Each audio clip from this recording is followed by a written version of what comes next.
Hey, it's Faith Talk Live, and he's Rick Probst. Wait a minute, Dan Ratcliffe. Mine doesn't say live, so I can't talk unless it says LIVE, Dan.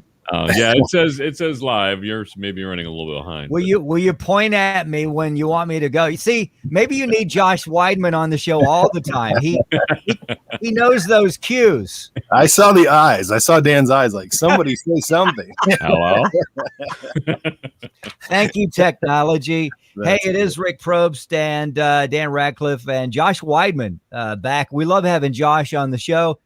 Josh is a pastor, author, professional counselor, husband, and dad, soon to be. Well, can we say anything? Yeah, you can. It's out. Yeah, number the news is out. Number 6 on the way. Woo! And we found out it's a boy last Friday, which means we're now officially the Brady Bunch. We have 3 and 3. So hey, way to go! Did you plan that or what? As much as you possibly can. We prayed like crazy. God, give us symmetry here, please.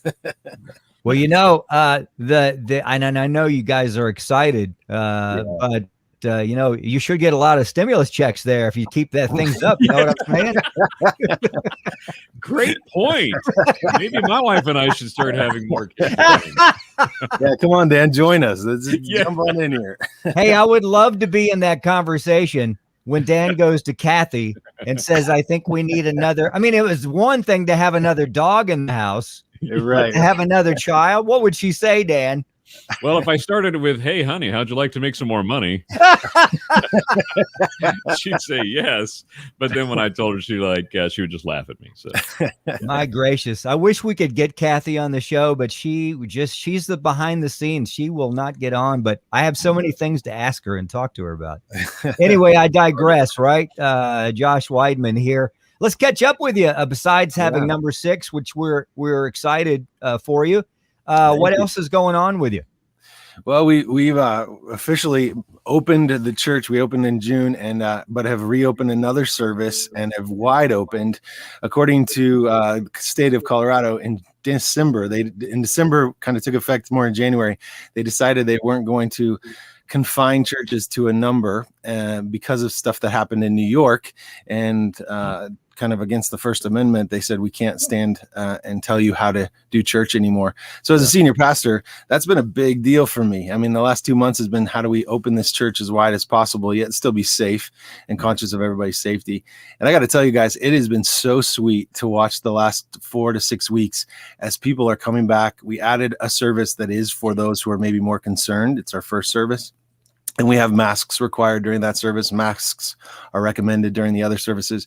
But here's the thing I want to say. Watching people come back and get that smile on their face of, wow, church and being with other people is not the same as being online. I think for a lot of people, they kind of got used to it. They're like, well, I'm still getting fed. I'm listening to sermons.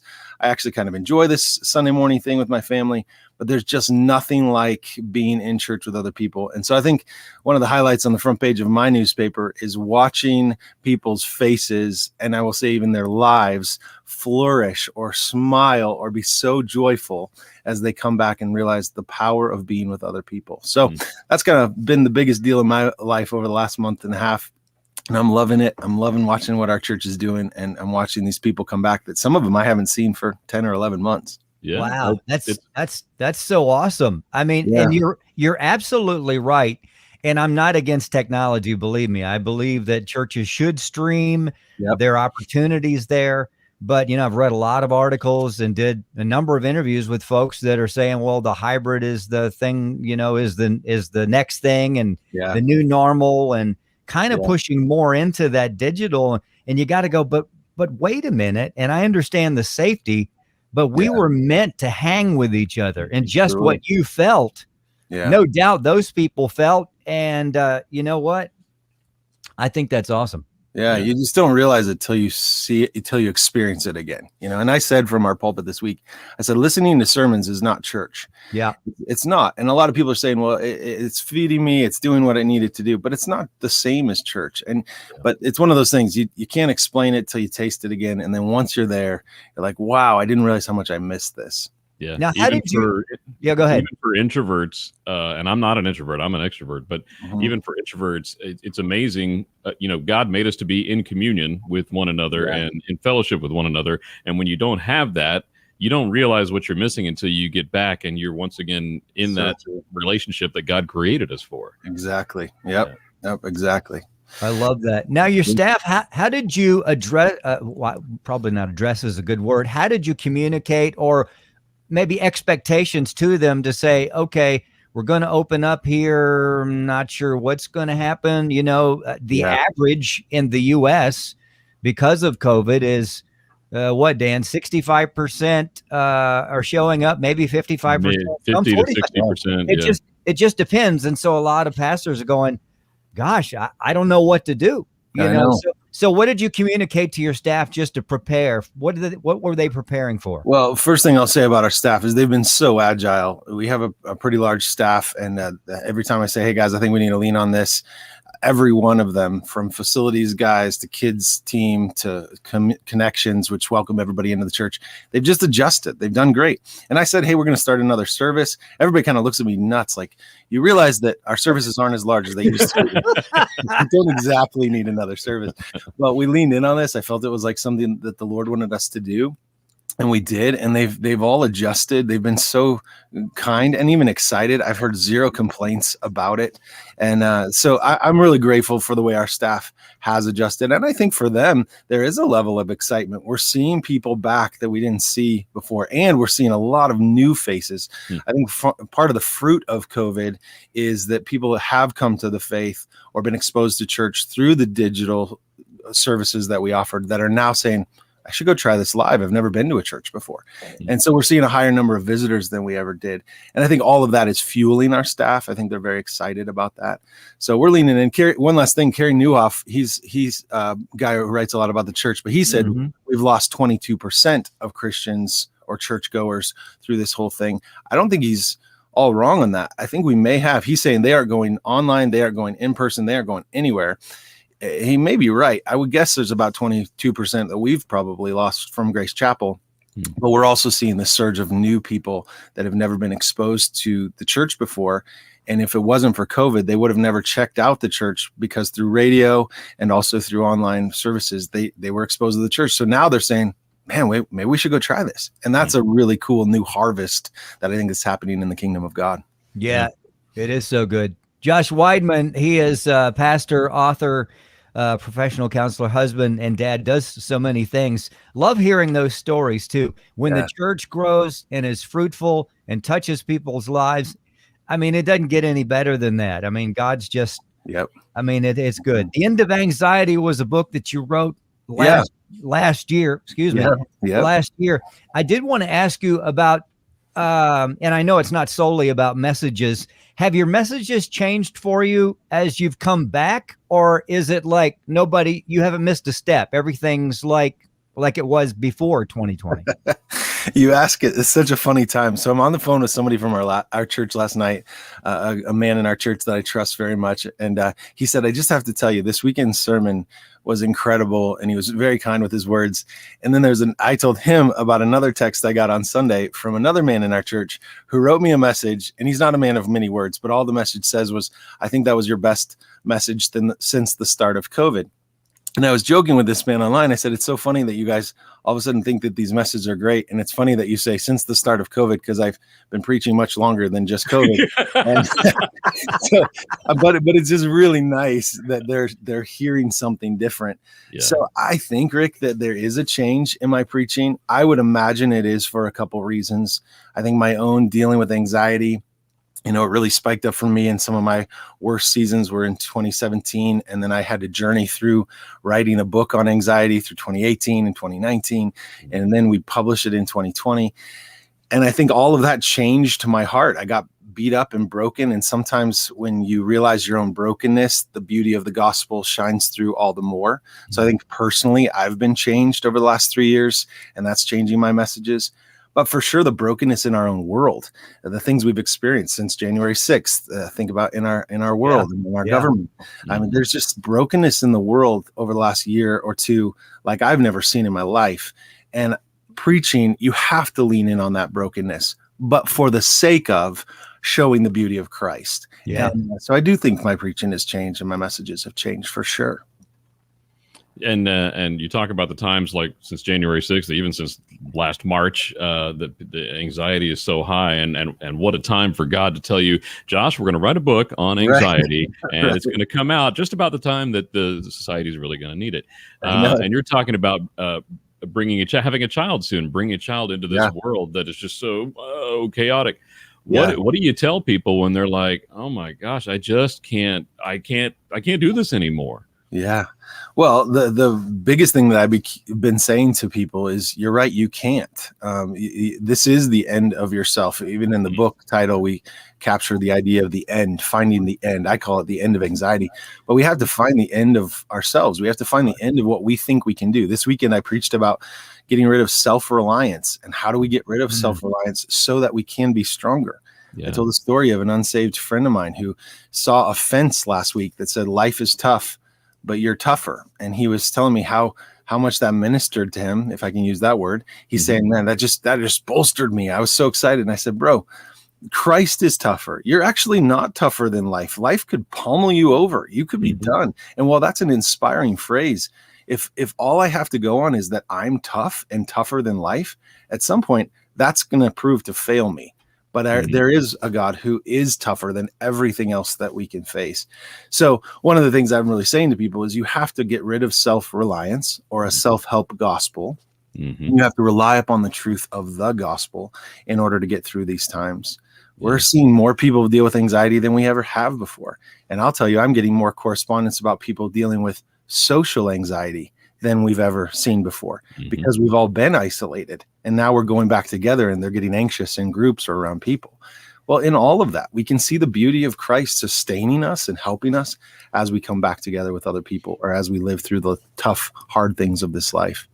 That's good, Josh. That is so good. Josh Weidmann, the book is called The End of Anxiety. You can get it on his website, and no doubt you can get it on Amazon. Check out his videos too, his website, joshweidmann.com. That's WEIDMANN, 2 N's on the end there.com.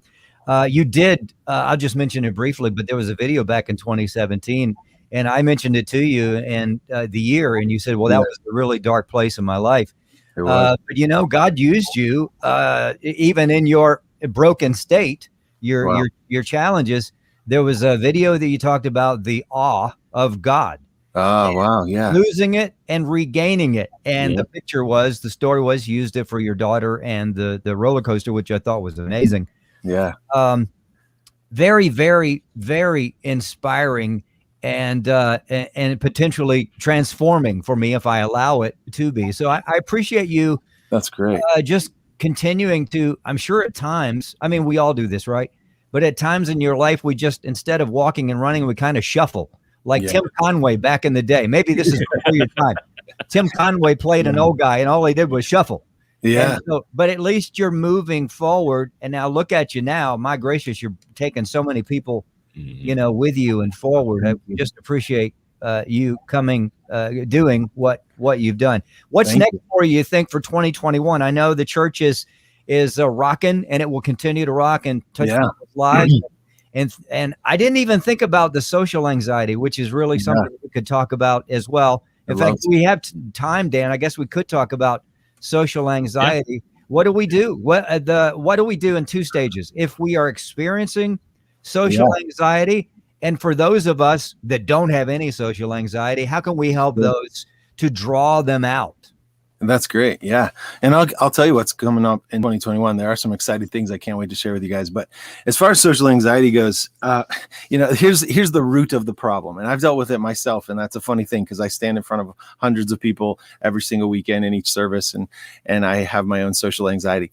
But you have to identify what the root is if we're going to take care of the fruit, which the fruit, or the bad fruit, is that we get anxious in social settings. The root of it is a fear of man over a fear of God. Right.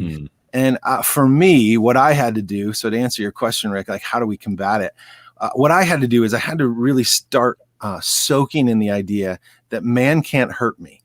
There's many verses that we could use, both in Psalms, but obviously in Romans and other places that say, what can man do to me, right? Man can't hurt me comparatively to God. Now, sticks and stones will break my bones. Words will hurt me. That whole riddle is not true. Words do hurt. Things that people say, they do hurt.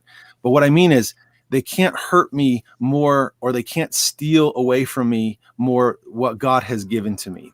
God has given me an identity in Christ. God's given me confidence in who he is and in his son. And that cannot be stolen. And I think we must realize that though we may be anxious around other people, or even anxious around our enemies, if you will, we still have a God who holds us tight. One last story I'll tell you just to illustrate the point. There was a man in our church, I'll just leave his name out, but he was really struggling with social anxiety. I mean, it wasn't so much a fear that someone would hurt him. He just didn't like being around people. He was so afraid of it. And he and I started just memorizing verses about what God does in our life to give us confidence. He started studying, he started reading the Bible, all around this idea of the fear of God. Or Rick, to use the video I did that you mentioned this idea of awe of God. How do I have a bigger view of God? All we were trying to do is balloon up or blow up his view of God, to see God as he actually was. That man now is leading worship in front of people. That man now is leading prayer meetings. That man is doing some amazing things. And this is only like 18 months ago that he was experiencing some really, really severe social anxiety. So God can do that, but I think it means we have to adjust our view of who God is. Wow. All right, so tell us what you got coming up for 2021. Okay. Unless it's a book about the end of the world, because you were right with anxiety that we would need that book. So tell us what you got coming up. Yeah, so a couple of things. So I have a radio ministry called Gospel Daily. You can find it at gospeldaily.org or through our website that was mentioned earlier, joshweidmann.com. But Gospel Daily is just based on my preaching, and I do a little custom rap at the beginning and end. But we just stepped onto a new network and a new station that I'm really excited. So the radio ministry is going forth, and you guys obviously believe in radio ministry and are reaching all sorts of people there. So I would ask, just pray and encourage people to go listen to that. But it's just the preaching ministry that I give my life to. I'm down here in my study in my basement here on Tuesdays is where I study, and I'm working on stuff, and all of that's being breathed onto the radio airways and also our podcast. So really excited about that. It was something that you guys will know this in radio. I mean, I was very apprehensive. I was like, will anybody listen besides my mom? I'm not sure we should do this. Hey, my mom is our number one fan. Okay, yeah, awesome. Of that. Yeah, exactly. And my mom is as well for Gospel Daily. So I do appreciate moms, but it's just nice to be able to know we're reaching more people. We're getting it into prisons. We're trying to help people come to Christ through what they can hear on the radio. So I'm excited about that. And then I pushed send on a book proposal yesterday called When God Goes Silent, and how do we overcome fear, worry, and doubt when God feels far away in our life. So I hope that book will be out in the next year. I hope to publish pieces of that on my website in the blog section there, but just addressing the idea of God's silence, or the fear that we have when God feels nowhere to be found. And certainly we've had days like that recently. So that is so good, Josh. Yeah, looking forward to that. Check out Josh's show. Check out his videos. Whatever he has, read it, get it. He's amazing. We love having him on the show. Josh Weidmann. Love being with you guys. Thank you. Let's do this. Let's take a break. Josh, we'd love to talk to you in a few months. When did you say? Did you say your wife is due? I don't think she's not due till August. It's going to feel like an internal pregnancy. So let's talk. Well, start sending diaper donations now to Josh Weidmann. Right. His address there. Hey, praying for your wife too, because we want her to continue to be strong and healthy, and just everything to work together. So thank you, guys. All right, let's take a break. We'll be right back. I'm Rick Probst. And I'm Dan Ratcliffe. This is Faith Talk Live.